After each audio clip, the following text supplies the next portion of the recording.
नमस्कार साथियों, स्वागत है आप सभी का। कैसे हैं आप लोग? उम्मीद करते हैं कि आप लोग बहुत अच्छे होंगे। तो चलिए हम लोग फिर से अपने क्लास का आगाज करते हैं और पढ़ाई की कुछ बात कर लेते हैं।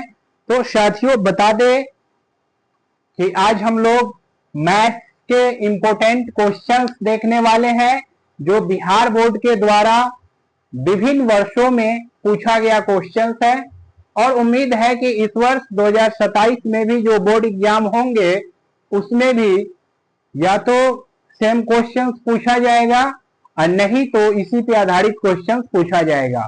तो चलिए आइए हम लोग क्वेश्चंस को देखते हैं। फर्स्ट क्वेश्चन है कि बहुपद एक्स स्क्वायर माइनस 16 के शून्यक है।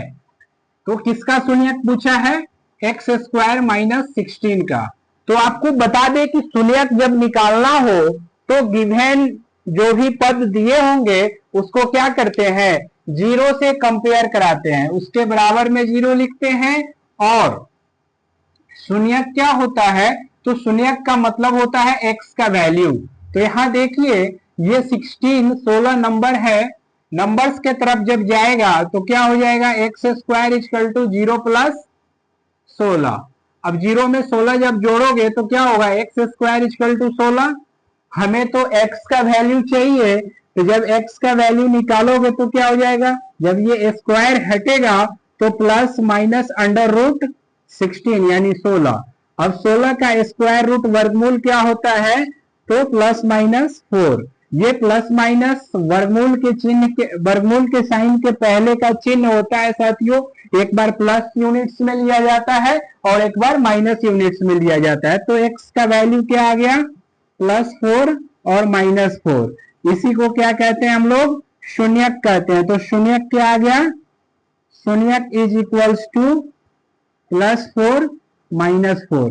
कभी +4 पहले लिखा रहेगा तो कभी -4 पहले लिखा रहेगा। तो ऑप्शन में देखिए +4 और -4 किस ऑप्शन में है, एक नंबर में है। तो इसका आंसर क्या हो जाएगा, ए नंबर हो जाएगा।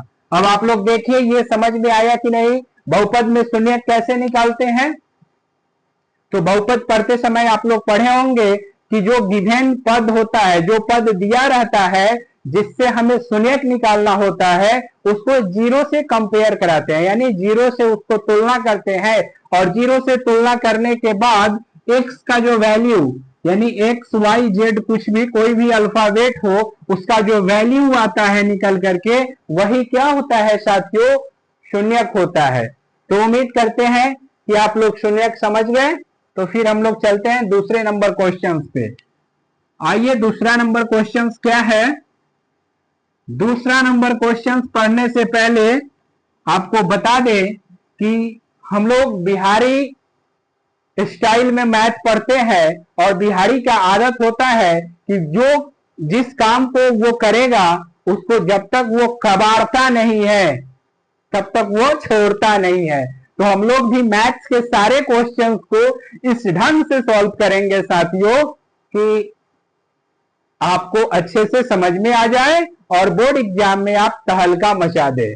बोर्ड एग्जाम में क्या कर दे, तहलका मचा दे। तो आइए तहलका मचाने का राफ्टिक स्टाइल है सेकेंड क्वेश्चन। सेकेंड क्वेश्चन क्या है, बहुपद एक्स स्क्वायर माइनस 14 के शून्यक बताइए। सेम क्वेश्चन है, एक्स स्क्वायर माइनस 14 दिया हुआ है, इसका शून्यक हमें बताना है।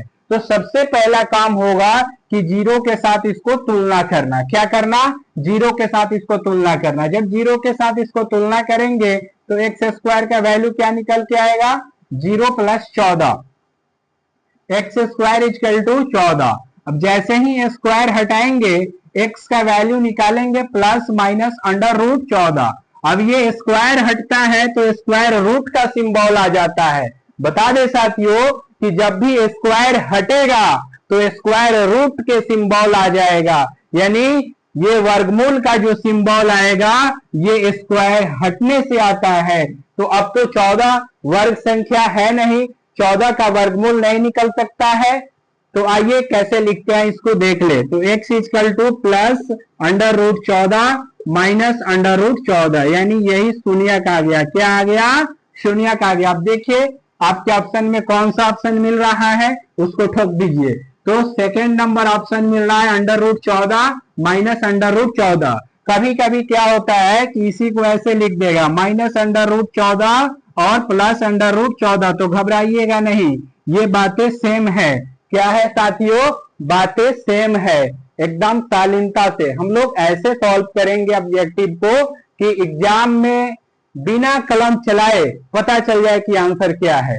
इतना ज्यादा क्वेश्चंस के प्रैक्टिस करेंगे और इस तरह से राप्ती के स्टाइल में सॉल्व करेंगे। तो साथियों उम्मीद करते हैं कि ये क्वेश्चंस आप लोग समझ गए। 2 नंबर क्वेश्चंस हम लोगों ने कंप्लीट किया। अब तीसरे नंबर क्वेश्चंस पे आते हैं। किस क्वेश्चंस पे आते हैं? तीसरे नंबर क्वेश्चंस पे आते हैं। तीसरा नंबर क्वेश्चंस में क्या कहता है, पढ़ के देखिए कि तीसरा नंबर क्वेश्चन में क्या कहता है कि यदि द्विघात बहुपद x² minus 4x minus k का शून्यक दिया है 2, तो k का मान बताओ भाई।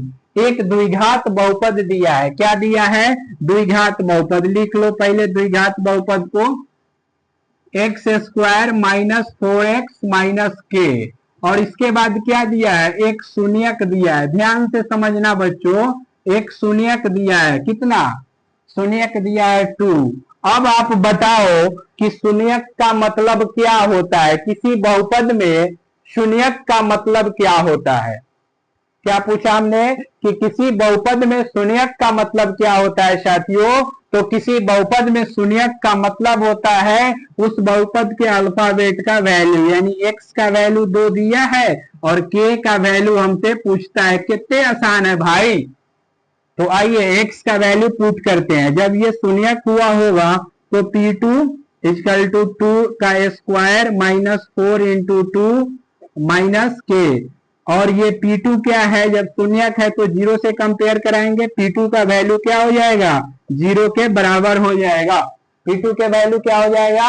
0 के बराबर हो जाएगा। तो 0 इज इक्वल्स टू 2 के स्क्वायर यानी 4, क्या लिखेंगे? 4 माइनस 8 माइनस k। अब बताओ इसको सॉल्व करोगे तो कितना आएगा? +4 माइनस 8 होकर सॉल्व होकर के -4 आ जाएगा और ये माइनस k। अब k का वैल्यू इधर आएगा तो 0 प्लस k इक्वल टू -4। तो k का वैल्यू कितना आएगा साथियों? k का वैल्यू कितना आएगा प्यारे गुड्डे गुड़ियों? k का वैल्यू आएगा -4। अब आओ ऑप्शन में देखो और ठोक दो। k का वैल्यू -4 कहाँ है? तो ऑप्शन नंबर ए में पकड़ा गया है, लुबका ए में बैठल है। तो क्या करेगा? ठोक ना देगा तो इसको छोड़ेगा? समझ में आया कि नहीं? आ गया। ऐसे हम लोग मैथ्स पढ़ते हैं। फिर से रिपीट कर दे कि अगर बहुपद के किसी क्वेश्चंस में शून्यक का वैल्यू दिया हो तो शून्यक का मतलब होता है उस बहुपद में जो अल्फाबेट यूज हुआ है, यानी x यूज हुआ है तो x का वैल्यू, p यूज हुआ है तो p का वैल्यू, q यूज हुआ है तो q का वैल्यू। चलो समझ गया। चलो अब आगे चलते हैं हम लोग। 3 नंबर क्वेश्चन कंप्लीट किए। आप लोग नोट्स में इसको अच्छे से लिखेंगे और प्रैक्टिस करेंगे, क्योंकि ये सभी के सभी क्वेश्चंस आंडू पांडू क्वेश्चंस नहीं है। ये वैसे क्वेश्चंस है कि जो बिहार बोर्ड के द्वारा विभिन्न वर्षों में पूछा गया है। हम वैसे क्वेश्चंस लाते ही हैं कि जो बिहार बोर्ड पूछा है, यानी हम लोग क्वेश्चंस बैंक को फॉलो कर रहे हैं। बिहार बोर्ड अपने विभिन्न वर्षों में जिन क्वेश्चंस को पूछा है, जिस चैप्टर को टच किया है, वहीं से हम लोग क्वेश्चंस लाते हैं। इसलिए अच्छे से समझिएगा और प्रैक्टिस कीजिएगा। बाद बाकी तो फिर है ही हम। अगला क्वेश्चन क्या है? अगला क्वेश्चन कहता है कि यदि बहुपद QX का एक शून्यक -2 हो। ध्यान से देखिएगा, यदि बहुपद QX का एक शून्यक -2 हो तो QX का गुणनखंड बताओ। तब गुणनखंड जो होता है ना, जैसे मान लो कि अगर गुणनखंड x + 2 है तो x का वैल्यू निकालने के लिए हम लोग 0 से कंपेयर कराते हैं, यानी 0 से तुलना करते हैं। तो x का वैल्यू क्या आता है? 0 - 2।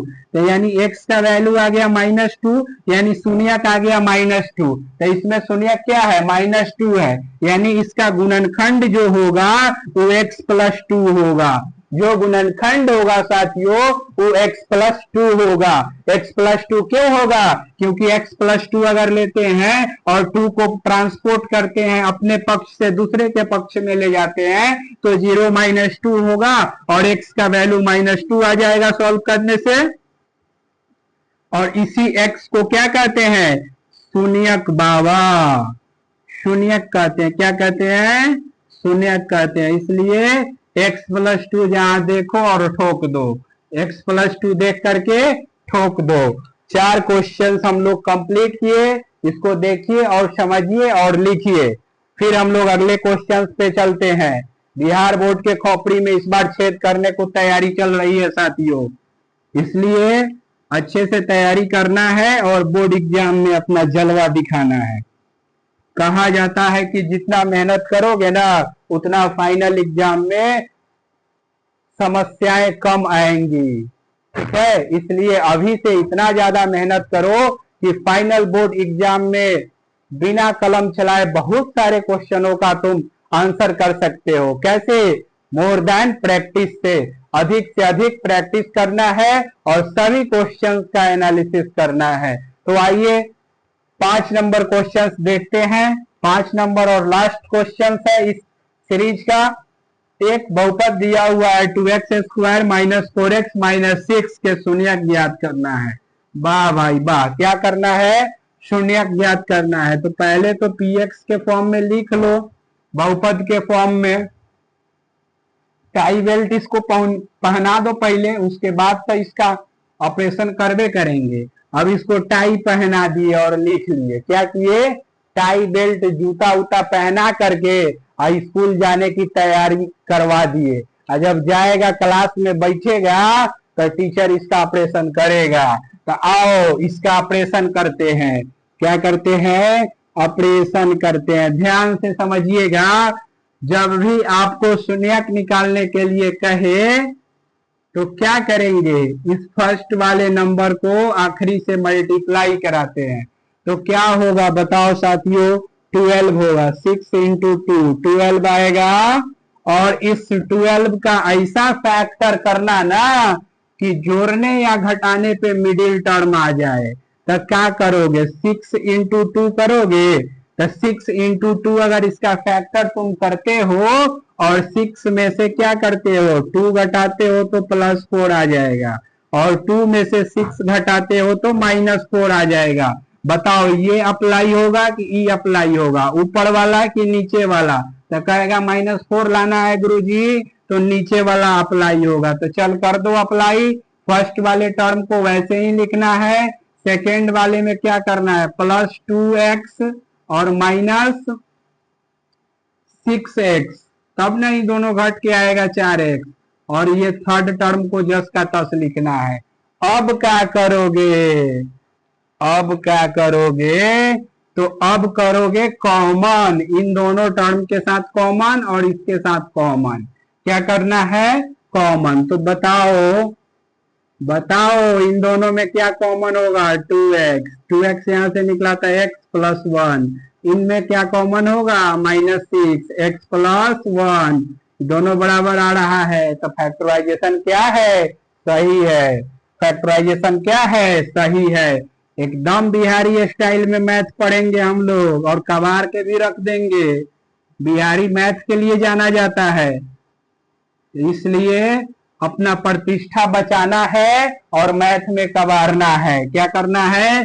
कबारना है। अब बताओ, अब तो ये दो फैक्टर मिल गया हमको, तो px खुद 0 हो जाएगा। क्या हो जाएगा? 0, क्योंकि हमको शून्यक निकालना है। जब शून्यक निकालना होता है तो px 0 हो जाता है। तो 0 = x+1 और 2x - 6। तो x+1 = 0, तो x = 0 -1। और दूसरा क्या है?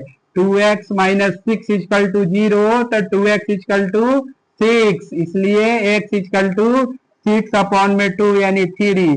शून्यक क्या आ गया? -1 और 3 आ गया शून्यक। क्या आ गया? -1 और 3 आ गया शून्यक। बताओ किस ऑप्शन में है? -1 और 3 सी नंबर में है। तो बताइए, आप लोग एक आंसर के लिए इतना सॉल्यूशन करना पड़ा, ये सारी की सारी रॉफ है। क्या है? रॉफ है। आपको ऑब्जेक्टिव सॉल्व करने के लिए मैथ्स में बहुत ऐसे सारे क्वेश्चंस होंगे जिसमें आपको रॉफ करना पड़ेगा, और बहुत ऐसे क्वेश्चंस होंगे जो फॉर्मूला से लिया गया होगा, सीधा देखते देखते टिक दीजिएगा। तो घबराने की जरूरत नहीं है। आप राफ्टिक स्टाइल में मैथ पढ़ो और मैथ को कबाड़ दो, क्योंकि बिहारी बच्चा जो है ना साथियों, मैथ के लिए जाना जाता है। तो आज के सेशन में इतना ही। हम लोग फिर अगले सेशन में मिलेंगे। जय हिंद।